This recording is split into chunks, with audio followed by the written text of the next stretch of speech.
Hello everyone, perkenalkan saya Dr. Dursitohang, guru SMA Negeri 4 Senayang. Dalam video pembelajaran ini kita akan membahas descriptive text, describing tourism object or historical place, mata pelajaran bahasa Inggris kelas 10. Adapun tujuan pembelajaran yaitu peserta didik diharapkan dapat menentukan dan menganalisis fungsi sosial, struktur teks, dan unsur kebahasaan, menemukan ide pokok, informasi rinci tersurat maupun tersirat dari teks deskriptif lisan dan tulis, pendek dan sederhana terkait tempat wisata atau bangunan bersejarah sesuai konteks penggunaannya. Nah, di sini ada sebuah pertanyaan. Where did you go last holiday? Kemana kamu pergi liburan kemarin?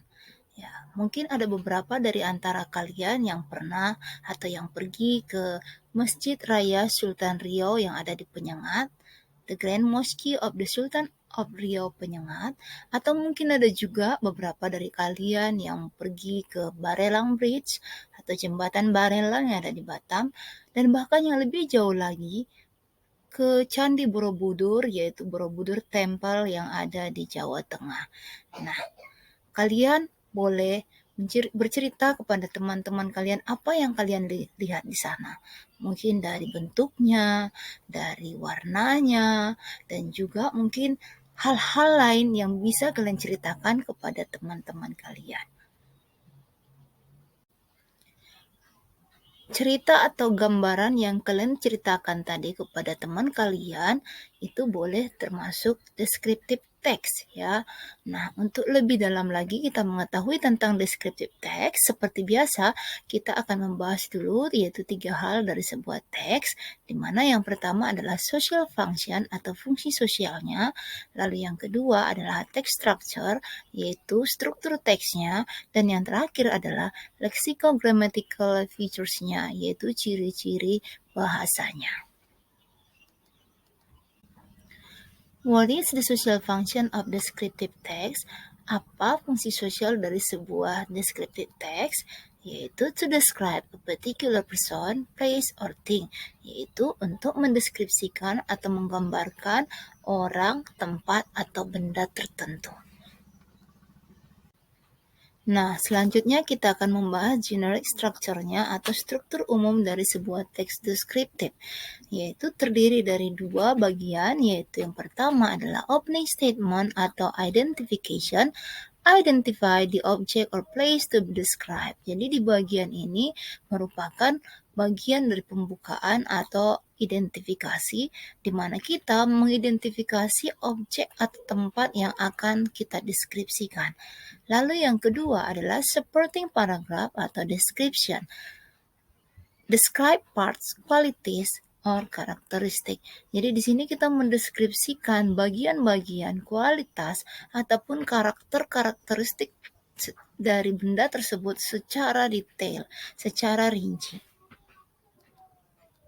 Nah, berikutnya kita akan membahas language features, yaitu ciri-ciri bahasa dari teks deskriptif. Di sini saya memberikan 4 saja, yaitu yang pertama adalah focus on specific participant, yaitu fokus pada tokoh khusus, jadi tidak ada benda yang lain. Lalu yang kedua, use of simple present tense, menggunakan tensi simple present. Yang ketiga, use of adjective and adverb, yaitu menggunakan kata sifat dan kata keterangan. Dan yang terakhir adalah use passive voice, menggunakan ungkapan pasif atau kalimat pasif.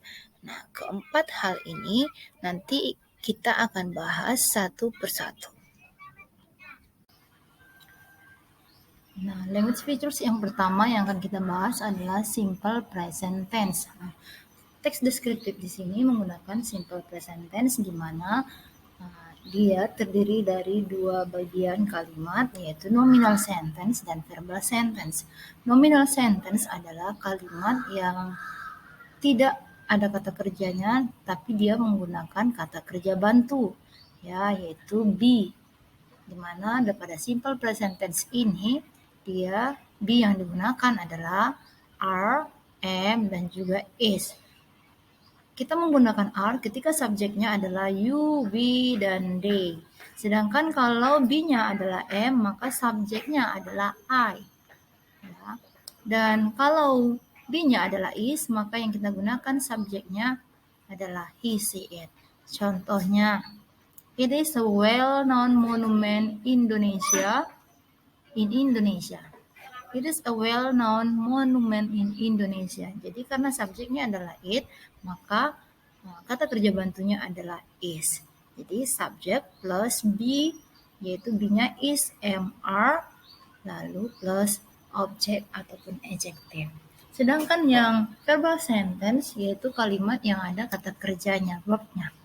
Contohnya adalah, rumusnya adalah subjek I, you, we, they plus verb one plus objek.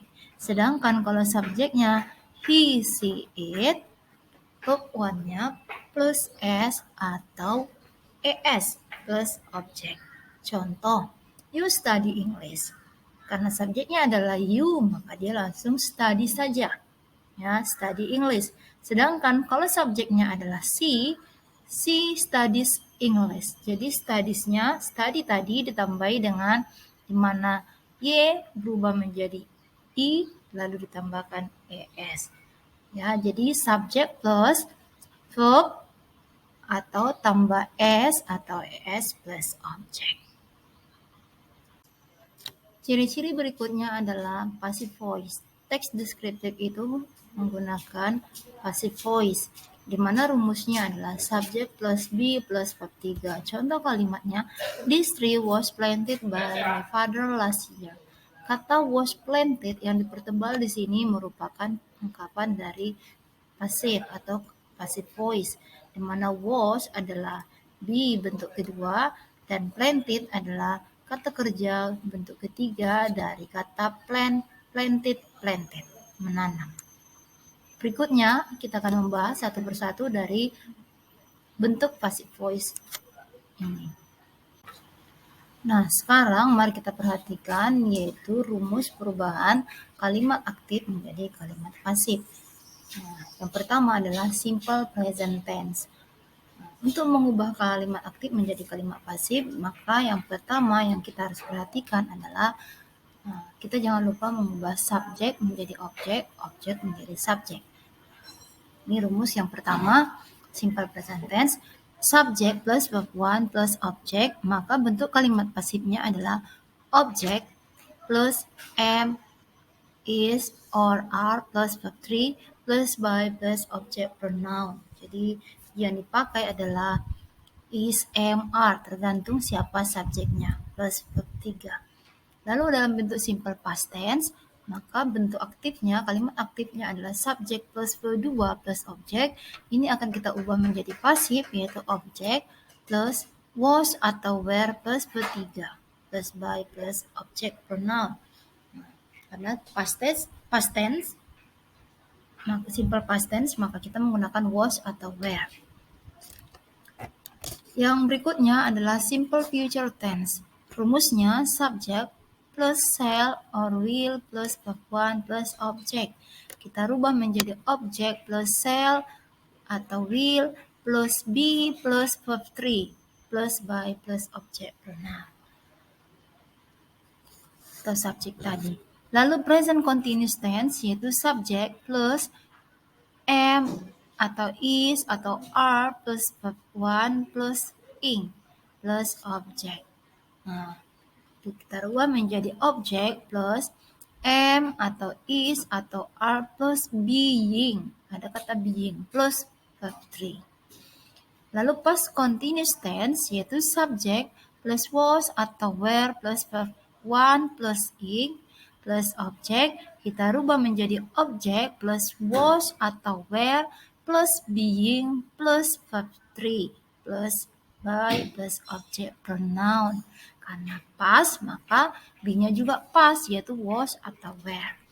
Future continuous tense yaitu subject plus shall atau will plus be plus verb 1 plus verb ing plus object. Kita rubah menjadi object plus shall atau will plus being plus verb 3 plus by plus object pronoun. Jadi shall atau will being verb 3. Present perfect tense yaitu subject plus have atau has plus verb 3 plus object, kita ubah menjadi object plus have atau has been plus verb 3. Jadi ada have atau has been. Lalu past perfect tense yaitu subject plus had plus verb 3 plus object. Kalimat pasifnya menjadi object plus had plus been plus verb 3 The plus National object Monument. The National Monument are begitu usually perubahan called as Monas is konsistensinya. located in central Jakarta, Nah, sekarang mari Indonesia. kita coba This lihat dan obelisk was built in identifikasi contoh teks 1961 with the deskriptif purpose to berikut ini. commemorate the struggle and fight of the people in Indonesia to achieve their independence. It was opened to the public in 1975. The National Monument is a rectangular tower with the height of 132 meters. The typical part of the building that became a special characteristic of it is the flame shape covered with gold foil located on the top of the tower. There is a museum at the base part of the tower with a size of 80 by 80 meters. Everyone can visit the museum to learn the history of Indonesia.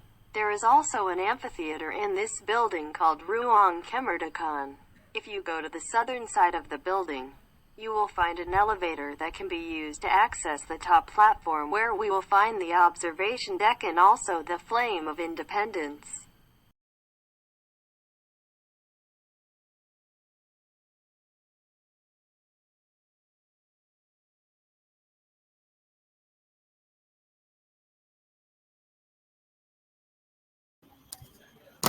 Nah, sekarang mari kita perhatikan dari struktur teksnya. Struktur teks deskriptif itu ada dua, yaitu opening statement atau identification, dan yang kedua adalah supporting paragraph ataupun description.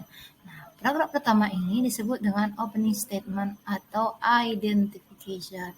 Jadi di sini kita bisa mengidentifikasi bahwa monumen nasional itu yang sering disebut sebagai Monas juga terletak di Jakarta Selatan, Indonesia, dan Monas ini dibangun pada tahun 1961. Jadi identifikasi umum tentang monumen nasional.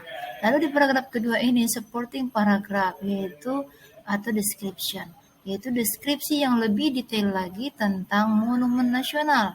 Bagaimana dengan tingginya? Oh ya, tingginya ada 132 meter, 132 meters. The height. Lalu ciri-ciri khususnya seperti apa? Ini menjadi memiliki karakteristik spesial karakteristik yaitu the flame shape covered with gold foil. Ya, jadi bentuk lampu yang dilapisi dengan emas, ya, yang berada di puncak tower tersebut. Lalu ada juga museum ini bahwa bagian dasar dari museum ini berukuran 80 kali 80 meter, ya cukup luas ya. Lalu ada lagi bahwa museum ini juga ada amphitheater-nya, ya, amphitheater-nya yang disebut dengan ruang kemerdekaan. Jadi ada banyak sekali ciri-ciri ataupun bagian-bagian yang khusus lagi dijelaskan di paragraf kedua ini. Tentang ciri-ciri bahasanya, bahwa yang pertama adalah fokus on specific participant. Ya, fokus pada partisipan khusus. Ya, bahwa di sini kita fokus kepada the national monument, monumen nasional. Lalu yang kedua, use of simple present tense. Apakah ada di sini simple present tense-nya? Ya, ada kata is, ada the national monument is a rectangular tower. Ya, ada kata is, ini adalah bentuk pertama dari di. Lalu yang menggunakan kata kerja, if you go to the southern side. Go adalah bentuk pertama, pergi. Ya, go, when, gone. Terus yang ketiga adalah use of adjective and adverb. Adakah kata sifatnya di sini? Atau kata keterangan? Ya, ada. Kata keterangan seperti kata keterangan tempat sentral Jakarta, Indonesia. Jakarta berada di Jakarta Pusat Indonesia, ya. Yang ketiga, use of adjective and adverb, menggunakan kata sifat dan kata keterangan. ada kata sifat di sini ada, yaitu rectangular. Ya, rectangular itu segi empat, menara yang berbentuk segi empat. Jadi segi empat ini merupakan kata sifat. Lalu special characteristic. Ya, special characteristic berarti ciri-ciri yang khusus, spesial, itu termasuk adjective. Lalu adverbnya, adverb ada bisa kata keterangan waktu, kata keterangan tempat, ataupun keterangan cara. Nah, di sini kita lihat jelas sekali yaitu keterangan tempat Sentral Jakarta, Indonesia, yaitu Jakarta Pusat, Indonesia. Yang keempat adalah use passive voice, menggunakan ungkapan pasif. Yang menandakan di sini bahwa teks deskriptif itu menggunakan ungkapan pasif, contohnya adalah is located, terletak, ya, yaitu be plus verb 3, is-nya be lalu verb 3 ada located. Was built, ya, be plus verb 3. Dan juga mungkin ada yang lain, ya, atau mungkin di kalimat-kalimat yang lain yang bisa kalian temukan. Tadi kita sudah menganalisis tentang struktur dan juga ciri-ciri teks dari teks Sheraton, deskriptif. Yogyakarta, Sultan Maka Palace berikut was built ini in adalah contoh teks 1756 kedua by di mana Prince kita akan Mahmudullah of menemukan Kupuano ide as a center pokok of the kingdom Na ataupun Yogyakarta. informasi The rinci palace dari sebuah building teks stretches from deskriptif. north to south. In the north front side of the palace, you can find the square also called Plaza North, and at the backyard is called Southern Square. The inner palace is the center of the compound and is decorated with beautiful ornaments and has teak wood structures in its interior. Inside the inner palace is the Sultan's workroom and library where he used to carry out his work. There is also a special room for royal weddings and for the inauguration of princes or princesses. The most important area in the inner palace is Bangsal Prabayeksa, a hall where sacred weapons are kept. On permanent display in the hall are a collection of karas, spears, knives, arrows, war uniforms and guns. Once a year, in the Siro month, a Javanese month, the weapons are cleaned during a sacred ceremony. If want to visit the palace, we must pay 2,500 rupees. And it is open from 9 a.m. until 2 p.m.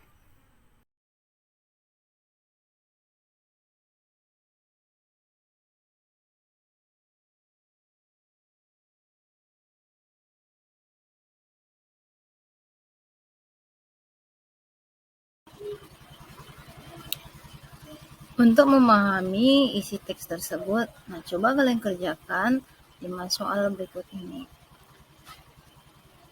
Yang pertama, the text tell us about. Nomor 2, what was Keraton Yogyakarta built as? Nomor 3, there is also a special room for royal wedding and for the inauguration of princess or princess. Paragraph 2, the italic word is best replaced with. Number 4, what are there on permanent display in the hall? And the last, number 5, what is the main idea of the last paragraph? Tentunya kalian sudah selesai menjawab pertanyaannya kan? Nah, sekarang mari kita bahas satu persatu. Pertanyaan nomor 1. The text tell us about. Teks tersebut menceritakan kita tentang. Nah, jawabannya adalah the text tell us about Keraton Yogyakarta. Teks tersebut menceritakan kita tentang Keraton Yogyakarta. Ya. Pertanyaan nomor 2. What was Keraton Yogyakarta built as? Ya. Sebagai apa Keraton Yogyakarta itu dibangun? Jawabannya, it is built as a center of the kingdom Yogyakarta.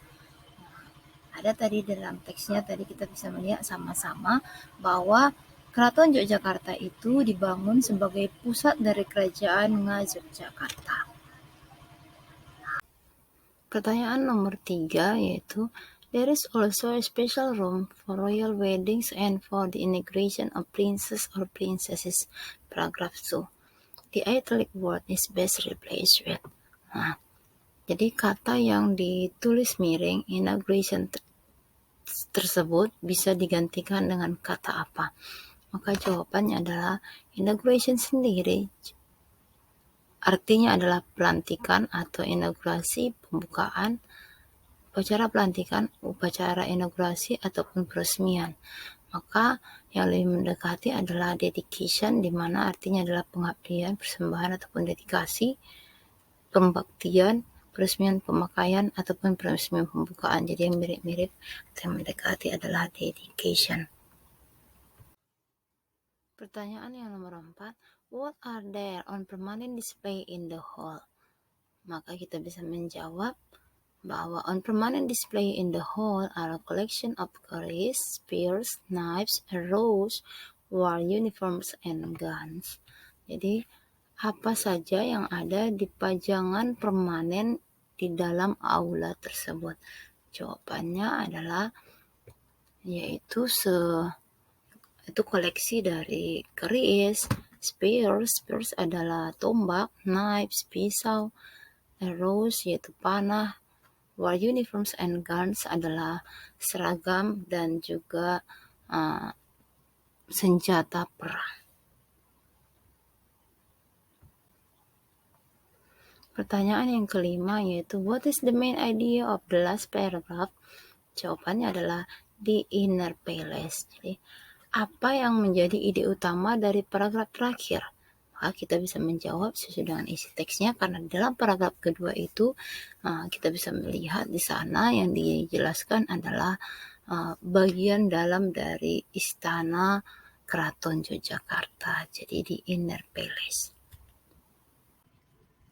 Demikianlah video pembelajaran kita kali ini, semoga bermanfaat dan terima kasih.